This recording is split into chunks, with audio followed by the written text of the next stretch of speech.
No existen trabajos para mejorar la nota. Si no van a habilitar su examen, pues tienen que dar ese examen. Porque el 100% de los años siempre aparecen un 20-30% de alumnos que quieren hacer trabajos para reemplazar la nota.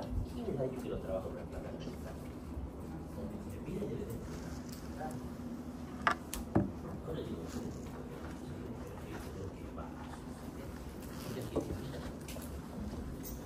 hacen trabajos cuando no les falta nota. No mantienen ese trabajo. Me llama la atención, no sé. Ya, no tienen diseño, pero que no suceda eso. No se les ocurra pedirme trabajos, cosas por. No hay. Hemos terminado lo que es lo básico de la historia clínica. Ya más o menos entienden cómo se va a hacer y confeccionar la historia clínica. Ahora comencemos a ver paso a paso.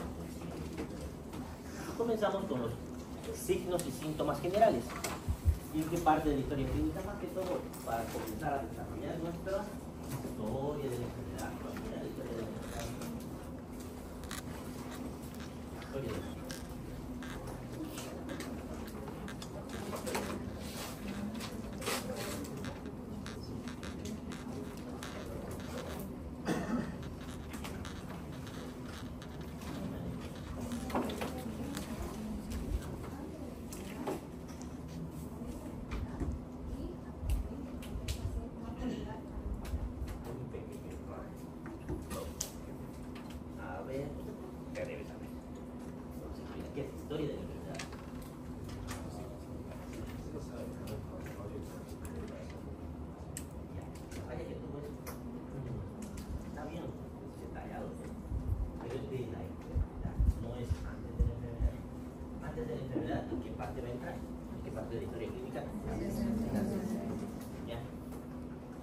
Lo único que podemos mencionar, yo no quiero que ni siquiera pongan antecedentes, pero si van a mencionar, sí es directamente relacionado, no permitiría decir solamente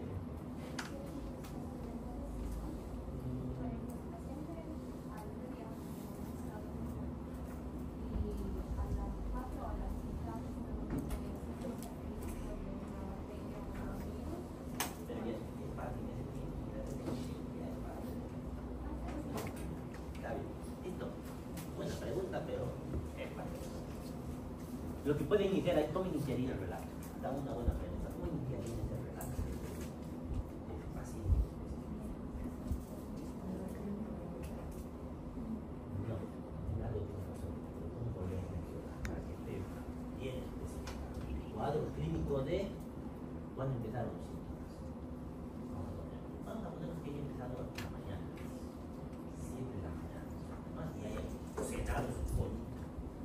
Y probablemente, porque el pollito, ¿qué probabilidad tiene que tenga alguna adecuada? 7 de la mañana empieza y ahora le estamos haciendo la enfermedad actual. Pónganse que desde las 7 de la mañana comenzó con qué empezaría ese paso. ¿Qué más?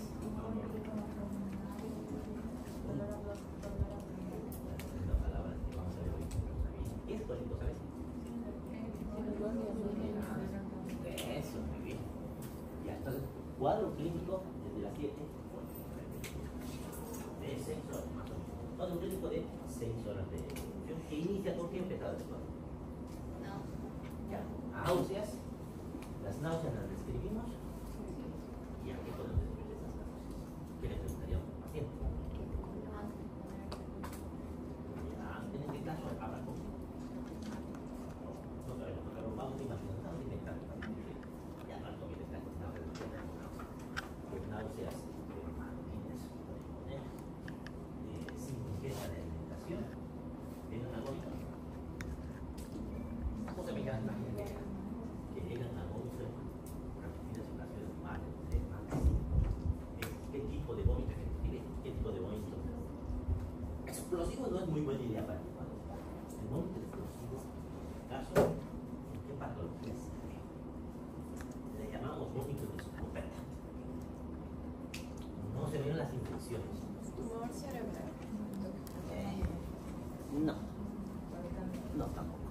vómito explosivo así, hasta el techo y el vómito.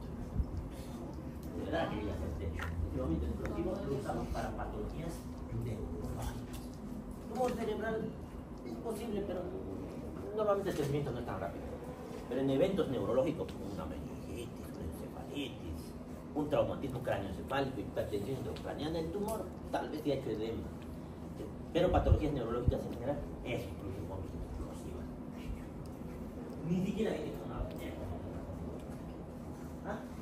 la hipertensión intracraniana. Eso aumenta de golpe y es una sensación inminente que va directo al cerebro. ¿Qué más? Cuadro clínico de 7 horas de evolución. Bueno, ¿cuántas horas dice? 6 horas de evolución, que inicia con náuseas, sin ingesta alimentaria, que es una vómito en repetidas ocasiones, de tipo, ¿qué ha vomitado? Y si usted no debería ver esa hora, no debería ver. Si no comió desde anoche, ¿cuántas horas ha pasado? ¿Cuántas horas la comida está en el estómago? Fisiología no nosotros. Más o menos, de 2 a 4 horas. Eso digo perfectamente. Y luego de esto, ¿dónde debería estar el ya, y yo me puedo vomitar.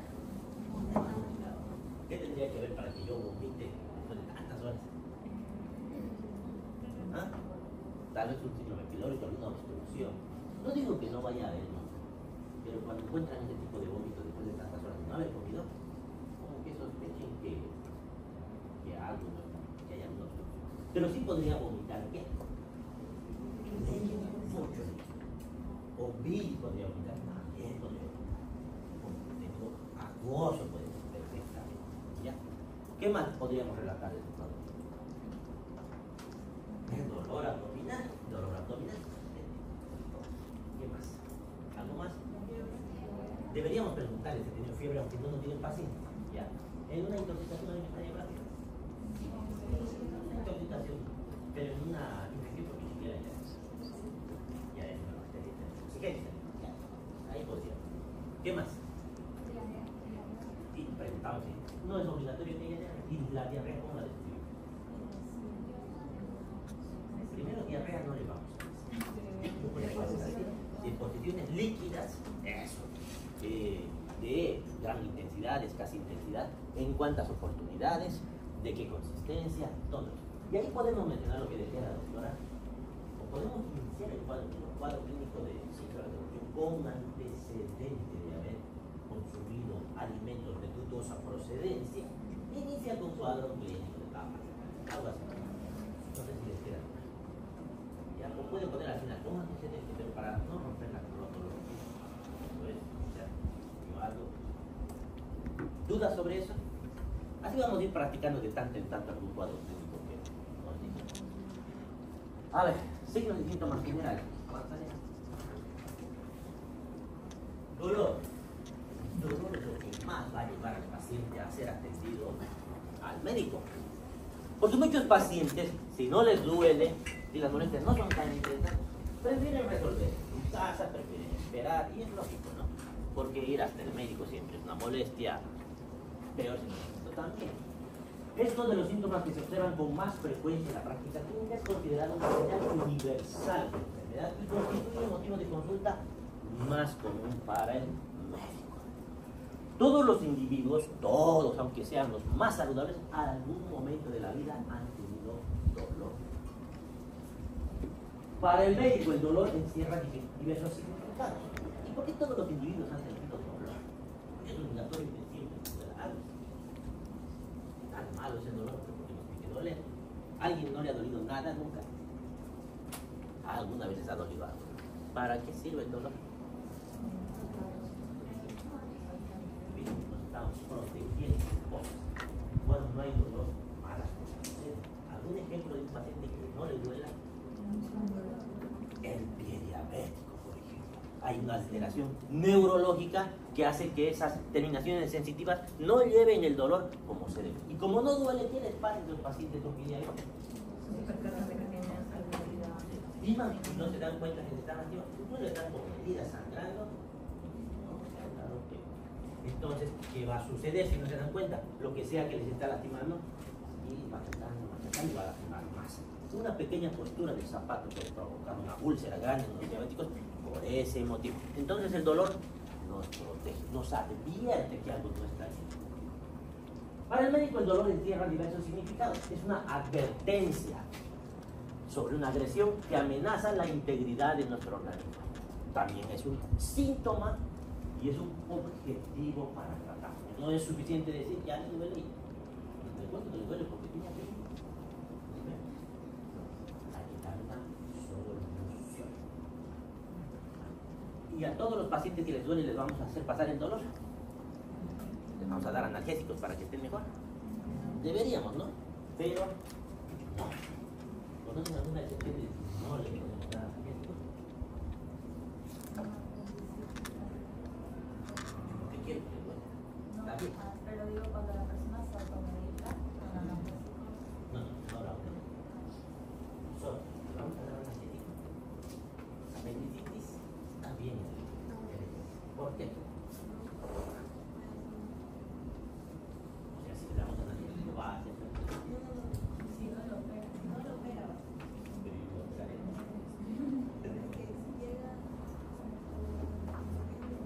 Está muy bien su ejemplo, pero les falta algo más. ¿Ah? No. ¿Por qué vamos a dejar que le duela y que darle algo para que se duele?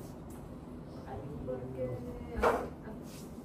en el caso de la apendicitis puede empeorar y puede reventar, entonces necesitamos estar conscientes de que le siga de alguna forma doliendo para que si eso Queremos pasa, que le duela. no es que queramos que le duela, Pero haría mal el medicamento.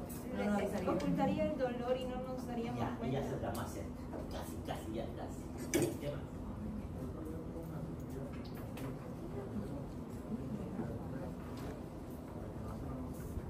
No, pero esos son antibióticos. Que no tienen mucho que ver con la apendicitis. ¿Cómo tal vez por ello? A ver. ¿Saben qué es una apendicitis? ¿Qué es una apendicitis? ¿Por qué se produce la apendicitis? Entonces, si es una obstrucción, ¿cuál es el problema? Causa inflamación. La inflamación. Y por una inflamación lo vamos a operar. Yo que no le damos un antiinflamatorio y ya, curado. Nunca se les ha inflamado nada. ¿Qué les han sacado? Pero le damos un analgésico y ya. Pero y la fiebre le damos un paracetamol. ¿Por qué nos operamos si solamente está inflamado?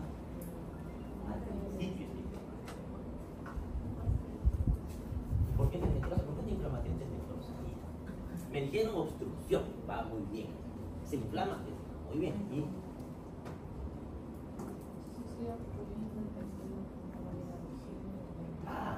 No le va a llegar hipotensión. ¿Qué se ha obstruido al final? Están yendo bien, pero hay falta algo. ¿Qué se ha obstruido? La luz de la peli. ¿Con qué se puede obstruir?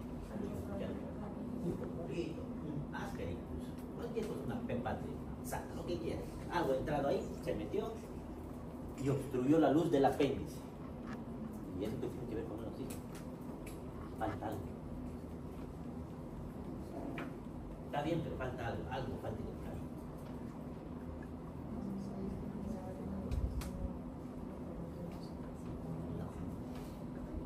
La luz del apéndice es un tubo el apéndice, no es un tubo, y aquí se obstruye, y aquí está el apéndice. Se empieza a inflamar. Si se inflama, ¿qué va a pasar? Va a aumentar la presión dentro del apéndice, no del cuerpo, del apéndice, del tejido apéndice. Si se aumenta mucho la presión, ¿cómo le llega oxígeno al apéndice? ¿A través de qué? ¿Ah? ¿De la sangre de qué? De la vena. Con presión. ¿Ah?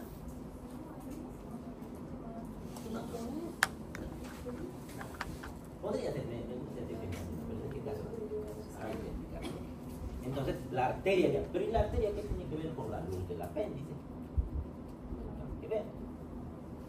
Pero está obstruyendo, es como que si estuvieran haciendo el apéndice, ahí está apretado. Y el que maneja menos presión, el la sangre arterial, la sangre venosa y el linfa, ¿no? El que maneja menos presión, que con poquita presión se va a trancar, por decirlo así, para la vez, es la circulación linfática. Se obstruye la circulación linfática y se inflama más todavía. Y luego, ¿quién va a caer cuando aumente más la presión dentro de esa pared de ese apéndice? Cae la circulación venosa. Entonces, si cae la circulación venosa, la sangre no puede volver, lo que va a provocar que se edematice más todavía. Y si se edematiza más, ahí ya estamos hablando como si fuera un torniquete más o menos. Y va a dejar de llegar la circulación arterial. Y finalmente, si no llega la circulación arterial, ¿qué le pasa a los tejidos? Rozan. Y un tejido necrosado es frágil. Y como dijeron en algún momento, hay bacterias ahí y las bacterias a veces producen gases. Y esos gases se empiezan a acumular, aumentan la presión dentro de ese apéndice que ya está muerto. Y revierte la peritonitis. Y tiene el analgésico. Todos los patrones del dolor en la apéndice. ¿Cuántos han tenido dolor en fosa ilíaca derecha en su vida en este momento? Acuérdense. Los han operado a todos. Entonces, el dolor en fosa ilíaca derecha no es tan fácil que es apendicitis. Porque muchas veces entran a quirófano y pues no era nada, era nomás un gas. Y los han operado y salen ahí los apéndices en blanco, sí, apendicitis, en blanco, la disectomía en blanco. Entonces todos estuvieran sin apéndice. Tenemos que estar seguros. ¿Por qué hace que sea así? Porque el apéndice no siempre está como lo conocemos. A veces hay anomalías anatómicas que hacen que esté por atrás, que sea más grande, que esté oculto por ahí, que hace que el dolor sea dolor. Entonces, para que entre yo al quirófano tengo que estar seguro que es un apéndice. Para estar seguro, ¿qué le hago? Anamnesis y examen físico. ¿Y quién tiene que decidir si eso es apendicitis o no? El cirujano, es el que va a operar. Entonces, como médicos generales ustedes, yo como médico clínico digo esto debe ser una apendicitis. ¿Dónde está el cirujano? Pero el paciente se queja del dolor. Y el dolor, ¿qué me va a decir que haga? Bueno, ¿para qué? Le va a dejar de doler. Va a venir el cirujano, le va a hacer las maniobras y ¿quién cree que va a pasar ya con analgésico? Pero si a este paciente no le duele nada, ¿para qué me han llamado? Van a pasar las horas y para eso no se han llamado. Pero si no tenía nada, no se dan analgésicos mientras no estén seguros que van a entrar a quirófano. Es para no ocultar y mascarar el cuadro clínico hasta que lo valoren. Pero una vez que el cirujano decida, bueno, aunque no esté seguro, diga, pero vamos a entrar a quirófano. Dice el quirófano, la fisiología, le vamos a seguir dejando de duelo. Si ya va a entrar a quirófano, ahí abren energéticos como ya.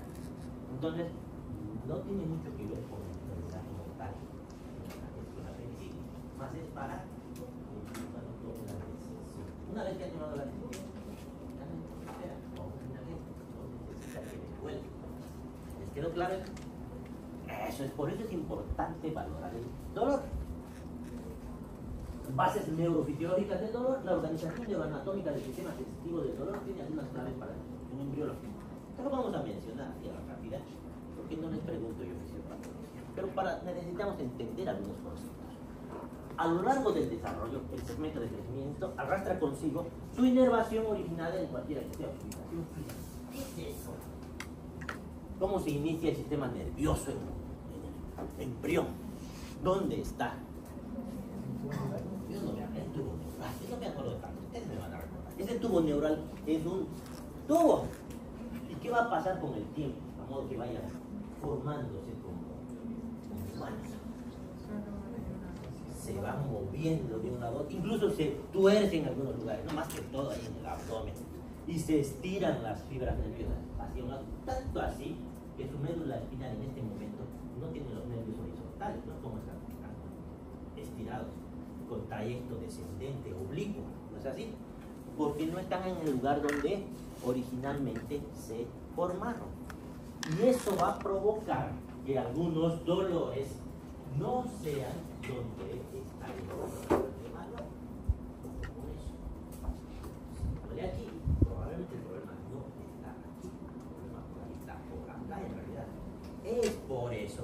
apendicitis, ¿dónde duele al principio? Por ejemplo, duele la apendicitis de aquí y luego va, aunque no es por ese motivo, pero es uno de los ejemplos. El dolor de el mejor ejemplo es el dolor de infarto de miocardio. ¿Dónde duele el infarto de miocardio?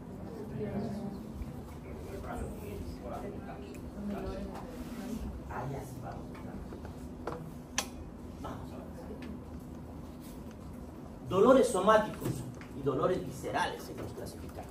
Somáticos, cuya génesis está en las estructuras sométicas superficiales, que son piel y tejido celular subcutáneo, o profunda, huesos y articulaciones. Esto es mucho más sencillo, la localización es sencilla. Por ejemplo, un dolor articular en mi codo, es difícil que me duele mi hombro, ¿no? Seguramente me dolerá en mi codo nomás.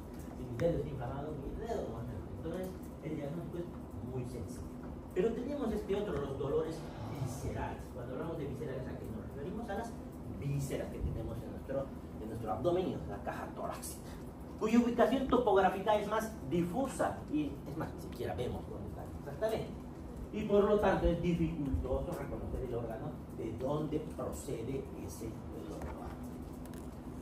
Clasificación fisiopatológica, dolor somático, visceral, tenemos otro, neuropático y dolor funcional o psicótico. Somático está producido por la activación de los nociceptores de la piel, hueso y partes blandas, es un dolor agudo. ¿Qué significa agudo? Que aparece en poco tiempo. Bien localizado, por ejemplo, un dolor de hueso, una artritis o dolores musculares, muy sencillos. Visceral está ocasionado por la activación de nociceptores, por infiltración, compresión, distensión, porque estamos hablando de que estas vísceras juntas son huecas, que vísceras son huecas. Intestinos, estómago ya. Entonces las vísceras huecas, si se distienden, duele, y la distensión de la víscera hueca produce el dolor hipo. ¿Ya?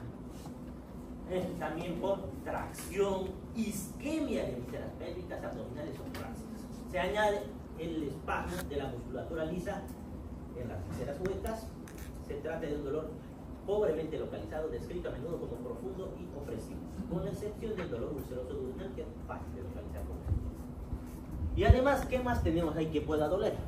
Tenemos el peritoneo en el caso del abdomen. Ese peritoneo nos trae otra dificultad más, porque encima son dos peritoneos y uno es el dolor neuropático es producido por una lesión directa sobre el sistema nervioso central, de tal manera que el dolor se manifiesta ante estímulos mínimos o sin ellos y suele ser un dolor continuo en ese caso. Alodinia, y estos términos me gusta preguntar en el examen. ¿Qué es alodinia? Dolor provocado por un estímulo mecánico térmico que en condiciones habituales es no. ¿Qué significa todo eso? ¿Dónde le tenés ahí en el hombro? A ver, solo de tocar el hombro ya está quedando. Es un estímulo que no debería provocar dolor, pero está provocando. Hacer con un tubo de ensayo un poquito frío, ni siquiera muy frío. Le toco y ya le duele. Son estímulos que normalmente no tendrían por qué provocar dolor. ¿Y por qué el frío intenso produce dolor? ¿Duele, no? El frío intenso.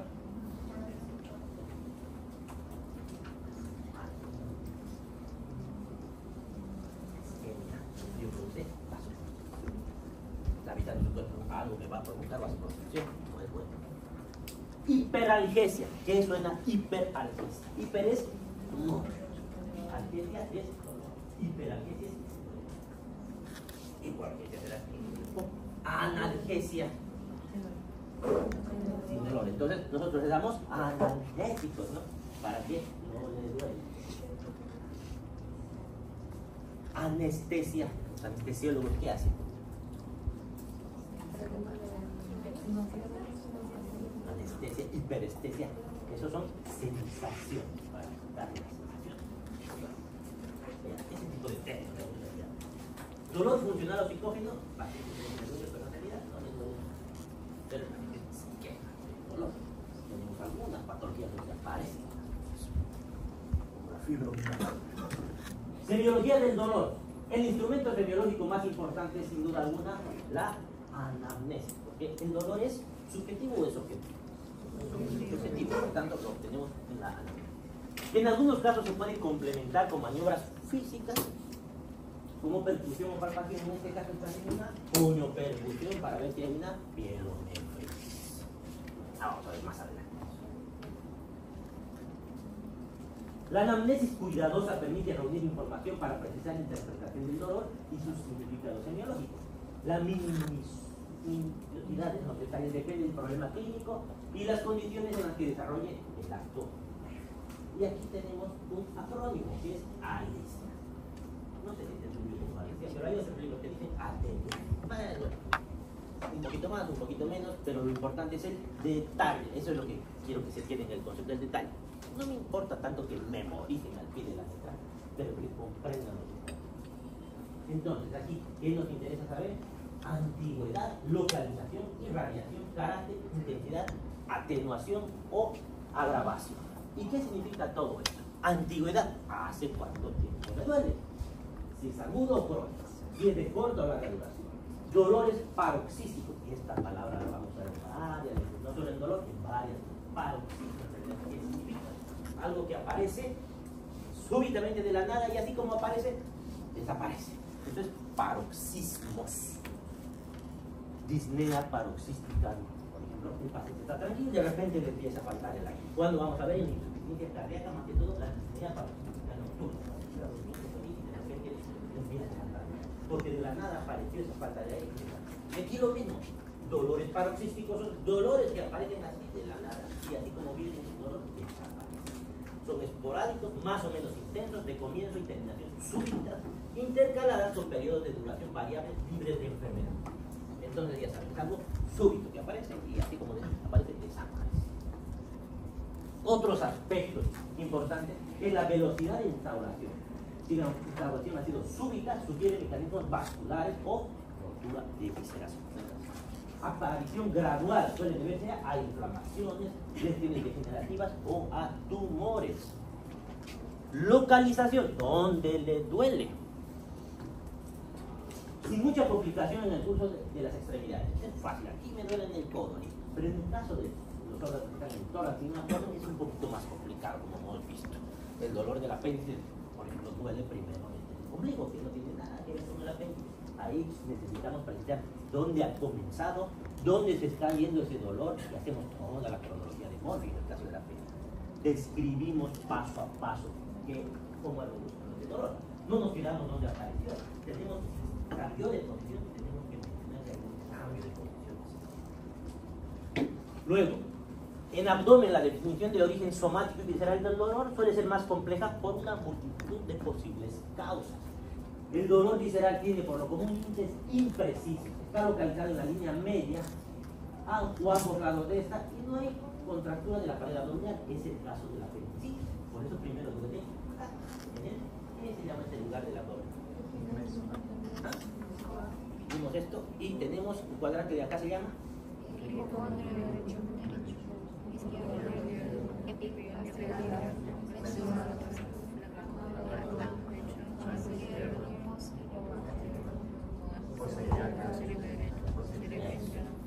ya, primero duele el mesogastrio, por ejemplo la línea media. Duele el mesogastrio, la línea media,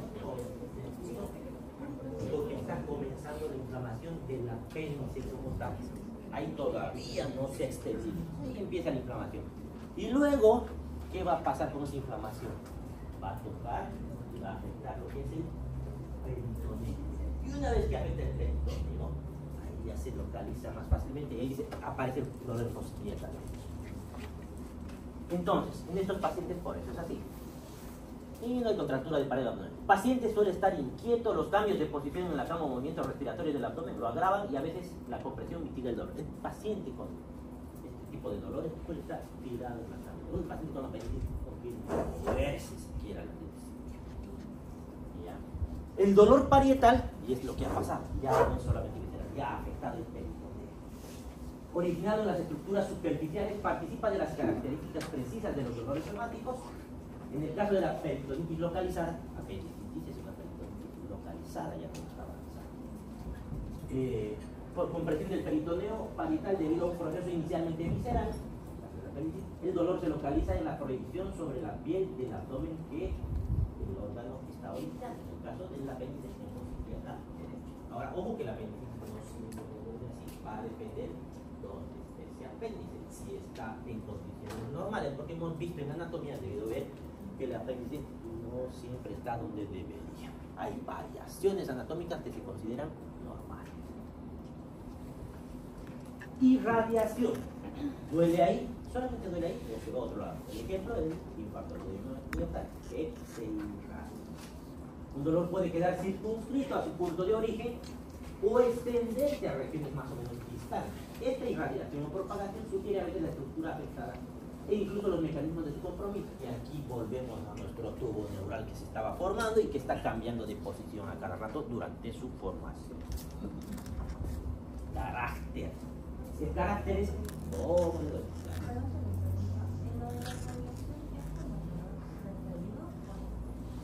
No, porque hay dolores que lo sienten con el dolor referido. Aquí me está doliendo el dolor. La irradiación es que este dolor está yendo, está extendiendo.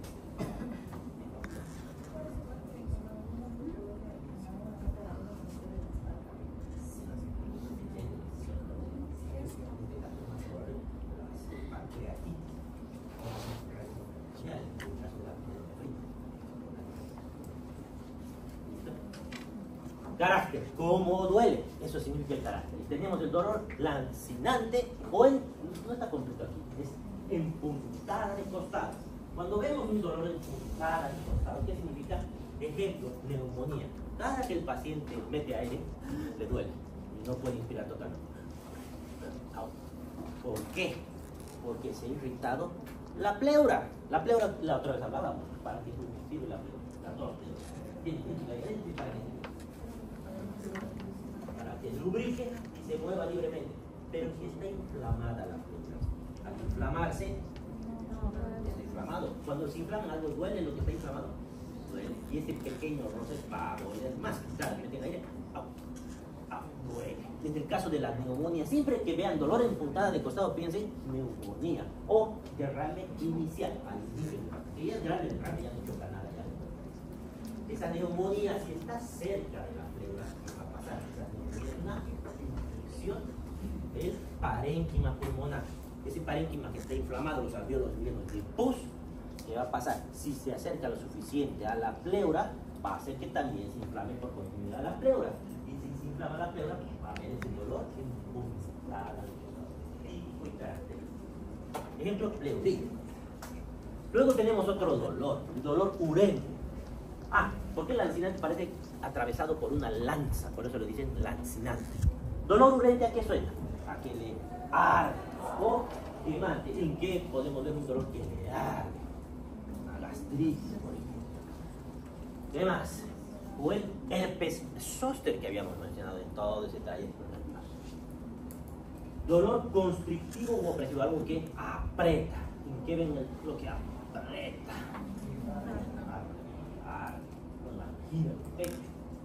Transfixiante significa que como que desgarrar, que atravesar el tejido. Y eso lo vemos en la pancreatitis aguda. El dolor sordo, que en el cáncer, pero es un dolor difuso, no es difícil como pesadez a veces describe, no tan seguro de lo que está pasando, pero ese es el dolor sordo. Exquisito es el dolor de la neuralgia del trigémino, que es muy puntual en una zona. Fulgurante, como si atravesara corriente. ¿Alguna vez han golpeado el nervio cubital? ¿Y cómo duele? Ese es el dolor fulgurante.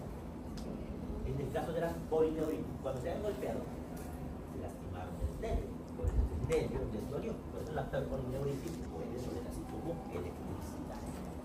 Desgarrante, el aneurisma disecante de la aorta. El aneurisma disecante de la aorta es cuando la aorta tiene varias capas, los vasos sanguíneos van a estar aquí. ¿Cuáles son esas? ¿Qué más? ¿Qué más? Era muscular y adventismo.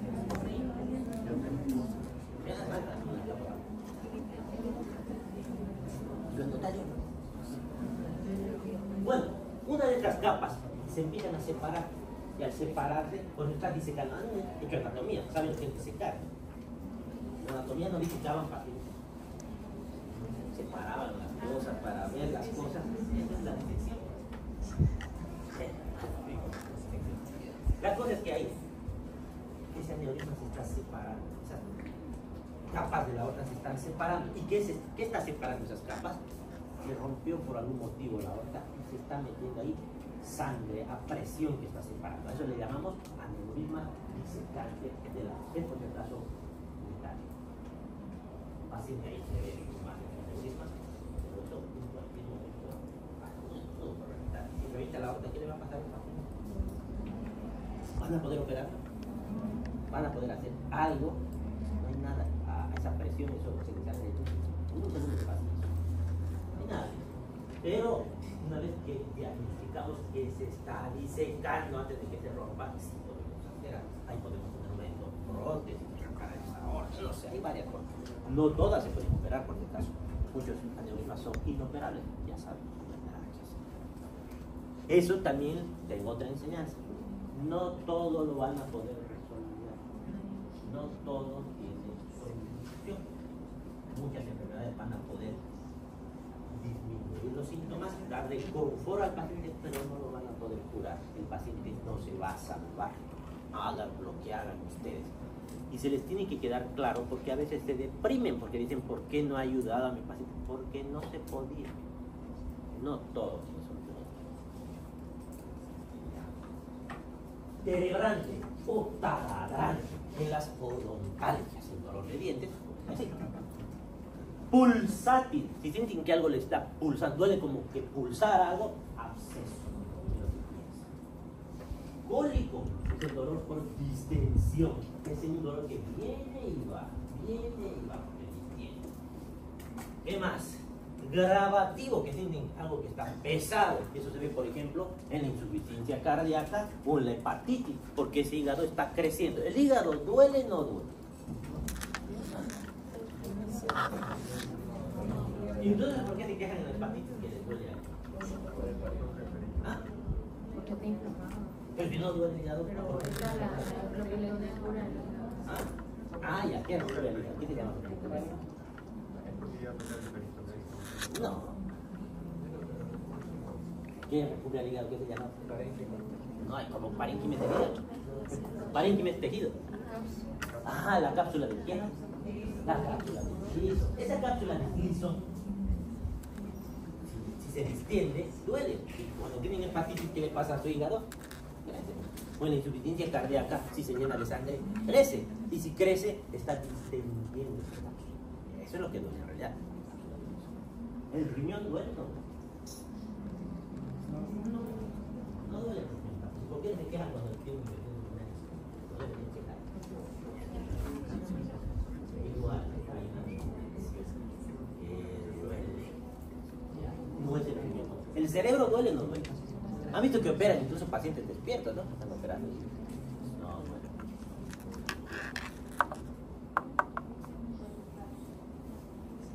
Sí, está considerado.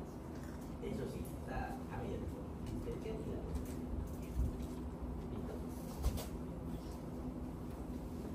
Intensidad, fenómeno esencialmente subjetivo. No vamos a saber cuánto le duele, le vamos a preguntar cuánto le duele. Y no vamos a saber cuánto le duele. Por ejemplo, podemos usar escalas como la escala de Eva, que del 1 al 10 le vamos a preguntar del 1 al 10. Póngase que usted ha sentido el peor dolor de su vida. ¿Cuánto le está doliendo ahora? Ahora el problema es que nunca ha tenido un dolor antes. Estamos asumiendo cuánto ha sido lo más que le ha dolido. Es demasiado subjetivo, pero algo nos va a ayudar. A los niños van a entender esto, no, les ponemos caritas. Y con las caritas no dicen qué tanto les dolió. Y así hay varios tipos de escala que nos dicen cuánto les dolió. Mucho, poco, nada, algo así. Hay varios. ¿Cuál es el mayor dolor que hay? Bueno, para poner el ejemplo de 1 al 10, como no le ponen, Atenuación o agravación, algo que haga que deje de dolerle o algo que haga que le duela más. Si se mueve de tal manera le va a doler más, si se mueve de tal otra manera le va a doler menos. Come, le duele más, le duele menos, todo. Por ejemplo, cefalea que de forma sistemática a la toma de una medicación cardiológica toma un medicamento y le empieza a doler. Entonces ya sabemos qué es lo que está agarrando. Dolor poliarticular al despertar, que cede rápidamente al iniciar la actividad, artritis reumatoide. Durante media hora están anquilosados y no pueden mover sus dedos, pero va pasando los minutos, a la media hora, más o menos hora, empiezan a mover sus dedos y deja de doler un poco.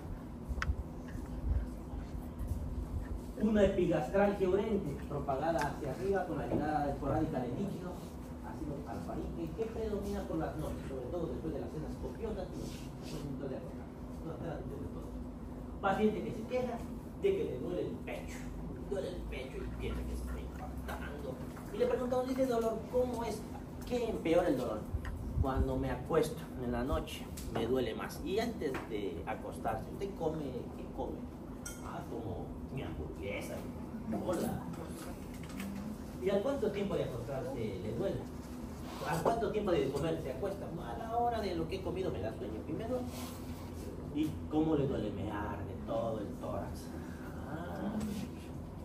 un paciente con reflujo gastroesofágico que lo que le está doliendo es que el contenido del estómago. El esófago está preparado para recibir el ácido del estómago.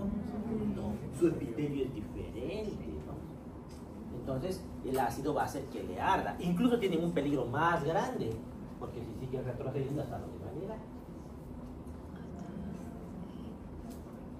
Y de ahí a donde, porque el líquido no subir y en algún momento va a volver por gravedad.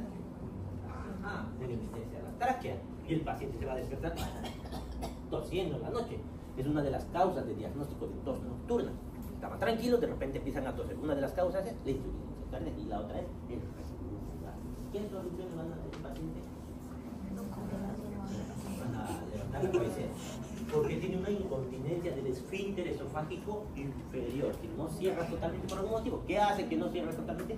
Por ejemplo, las comidas copiosas, la obesidad, porque finalmente la obesidad es el paciente grande que va a responder tiempo cuando se todo eso pase.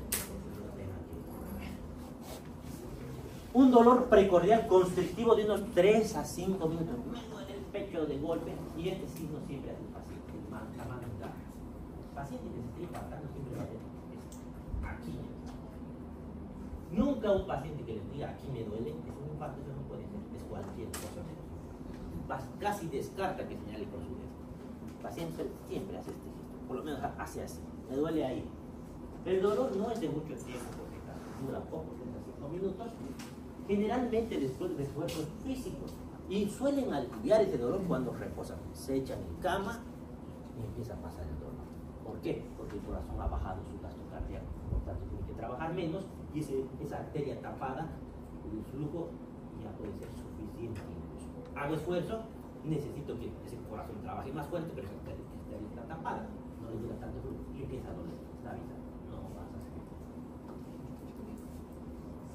Conclusión: la exploración del síntoma dolor y su encuadre dentro de un contexto clínico adecuado es un buen ejemplo de un procedimiento semiológico elemental que conserva una utilidad de primer nivel. Y este mismo ejemplo de dolor, que hemos hablado del dolor, aparece. Alicia, todo hemos detallado, ¿no? Cuando le duele, porque le duele, hacia dónde le duele, algo más aparte del dolor, todo es lo mismo van a hacer para todo. Náusea, lo mismo. ¿Cuántas veces ha vomitado? Se ha vomitado como ese vómito. Todo. Mareos. ¿Qué estaba haciendo cuando se mareó? Llegó a desmayarse, estaba comiendo, le dolió la cabeza, algo hace que el mareo aparezca o desaparezca. Entonces, todos los signos y síntomas que se nos ocurran, exprímanlos así como con el dolor y su alicia. ¿Listo? Y eso no solamente para su cabeza, escribir en la historia clínica. Bien.